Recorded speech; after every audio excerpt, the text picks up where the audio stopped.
why on earth was a charity that's set up to protect animals so concerned with what's commercially viable?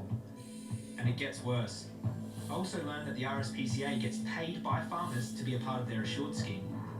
But most shockingly, the RSPCA receives a percentage from the sold products. It's very brave. What a lifesaver. I look calm on the outside, but on the inside, I'm terrified. I can hold that onto the ladder while I'm reaching around, grabbing stuff, you know. And I'm going to need this more tonight because I'll be going down into the gas, potentially. Has he got a breathing apparatus? Streamlined straight to the gas chamber. Still thinking he's going to yell out, "Stop!" Walk around the corner and just stop. Please don't follow us. Please don't follow us. He could end up getting gassed to death. He could die doing this. There's him climbing in. I noticed something. There's like, there's a haze, there's a mist, and it's pungent.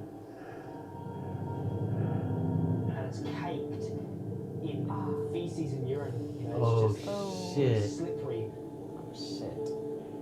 Oh shit, I would not like to be in there doing that. Long enough, and I'm trying to pull this. So obviously you needed someone with long hands. Oh. Oh, no way. Oh shit. Oh, don't breathe it in. Don't breathe in the air. Oh. I think it gets worse as you go down. I can smell the gas again.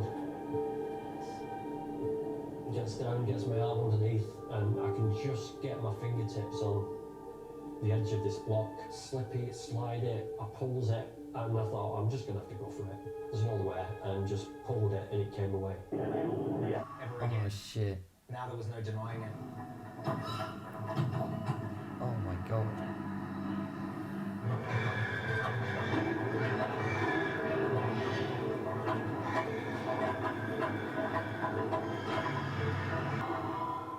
That is what some try to describe as humane slaughter. Still alive. This footage Still is so alive. clear. Other examples, electrical stunning, which has its own problems. Dude. What are you even doing? Stop killing them. In the victim's position, if you didn't feel any pain before you were killed, would it be morally acceptable to kill you? One Wow. man down. Wow. Wow. Let's do a proper Okay. review. Shall I wait. Okay. Hot take review.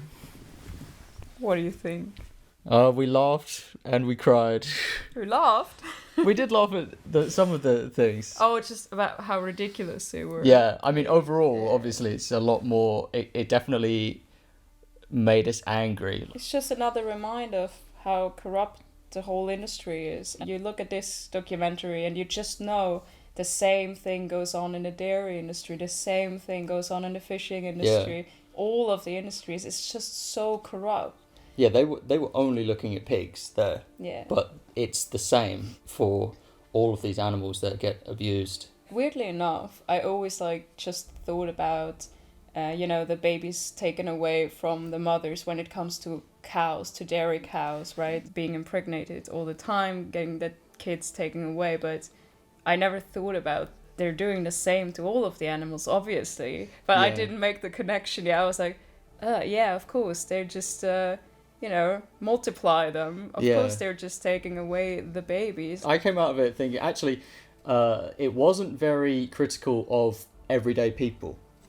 And the main thing I thought coming out of this is just like, man, fuck the RSPCA, fuck Red Tractor. They are lying through their teeth at everyone. They are spreading lies throughout the public. Even the everyday meat eaters, they are victims of this. When they were actually shown the truth, they didn't want to eat the stuff. I was surprised they weren't more angry. Yeah, Because if, that's true, when yeah. you find out that you've been lied to on such a big scale, Yeah. for all of your life, you realize you can't trust any of those labels. Yeah. You can't trust free range. You can't trust that any of the animals Yeah. you eat were treated in a decent way.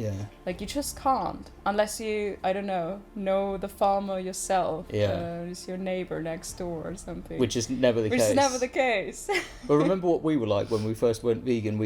We got more angry as we learned more about the Of industry, course. because the more it became clear how much we were lied to. Everyone was. Everyone still is being lied to. It's being exposed now, and it can't stop now that this is opened up. Because when we felt so sad and angry about ourselves that we haven't done the change earlier in our lives, they create this bubble, this comfortable bubble, so people can feel good about eating dairy, eating animal products. Yeah. There were these statements made like, Britain is known for being high welfare, it's the highest welfare in the world. You hear people on the street straight after that parroting the exact same turn of phrase, which is like, it's the highest welfare farming in the world. So you can see how the lie has spread around everyone. So like, our parents are saying it. Everyone in our communities we know, apart from vegans, are parroting this same phrase. And so you expect it to be true because everyone's saying it. I guess the first step to become a vegan or realizing that this is just wrong is that people around you in the industry,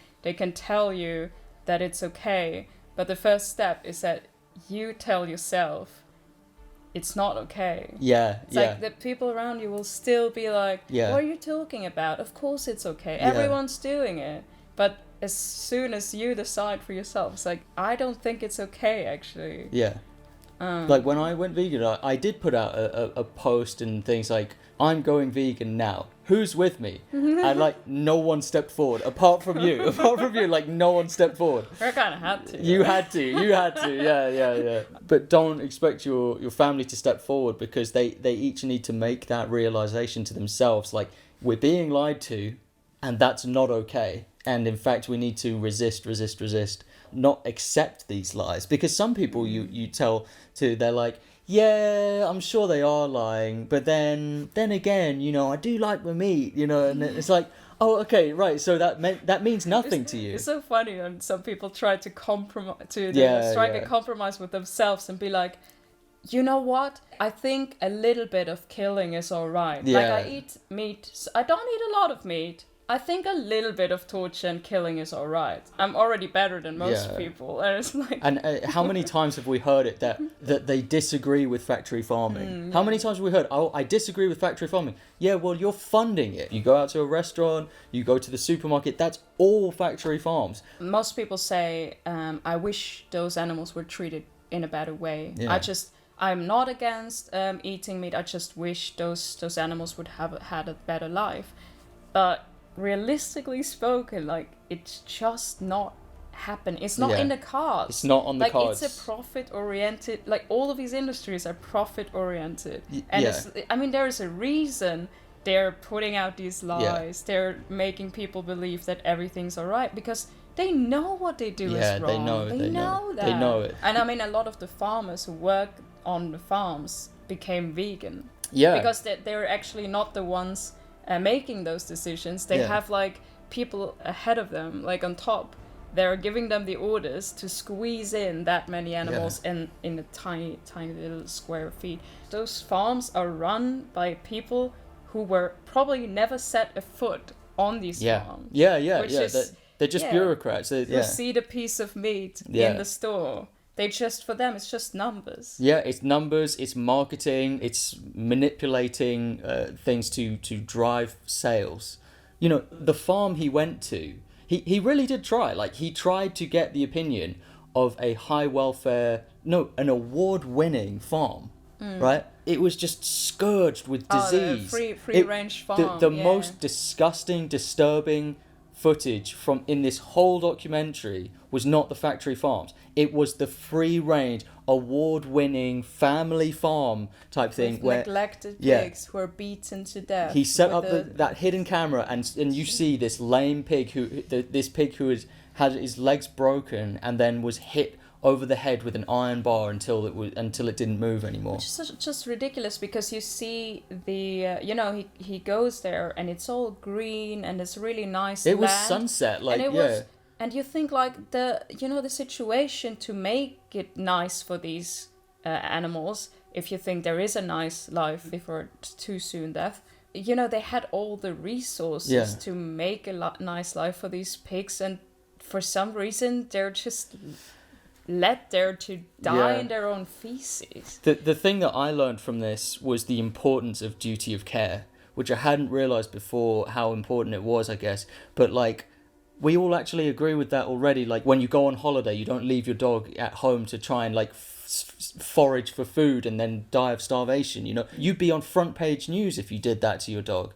You'd be completely outcasted from society.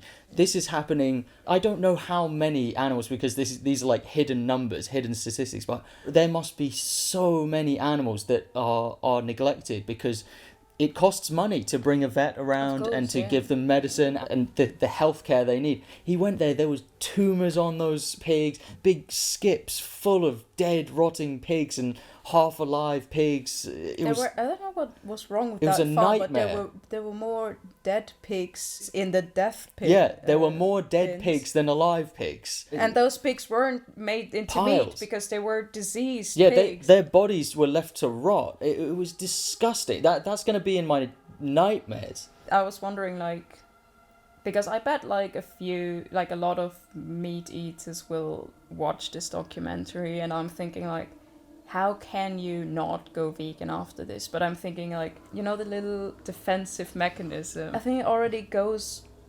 active while they're watching it. And afterwards they will be like, oh yeah, that was horrible. I never want to see that again. But then the next day they will just go on and buy their next steak. Or they'll be in the store and they'll buy the fillet of chicken and they'll say, well, maybe this chicken was treated well. It's like wishful thinking. It's like, you have to expect that the chicken, the pig, the cow, if they weren't mistreated, they were exposed to the risk of being severely mistreated. You know, like there's always risk involved in that when you are selling the meat of animals. And in fact, me saying it's a risk is like, no, it's an inevitability. Yeah. You know, who wants to get killed? No one. That extends to animals. Like, we've all seen the footage, and it's horrible footage, and we all agree that it's horrible. So why aren't more people vegan then? Like, at some point, like, we all saw footage, and we all decided the footage is terrible. I have never met someone who doesn't find the footage terrible. But something in their head gives them, like, a way out. And they say it's like, well, that's probably just in Australia. Yeah. So, you know, a friend of mine was like, I'm just glad here in Austria they're not doing that. It's like, get real. And it's like, they are. Well, if they're not specifically doing that, be sure that they're doing other horrible stuff to animals. They can't be trusted. They can't be trusted with life. These are people who can't be trusted with taking care of a life, especially a life that they don't respect. The same as this label they're talking about, there's just lying to people. That's the same with all the labels. Yeah. Like, we have a similar label here in Austria. It means shit. If you read up on the requirements to get the label, it's nothing. It's nothing. It just says they license it out to brands. So the animals can have to breathe some fresh air at some point, and outside means they have a tiny little square of outside. Think of all the ways you can torture an animal and give them a little bit of fresh air. Whenever there is a promise of a good life for an animal that you're eating, just don't believe it. Like, you can't believe it. Unless you raised it yourself. Yeah, if you've rescued that animal, raised that animal from birth, and been with that animal every day of their life. No, but then you won't want to kill that animal.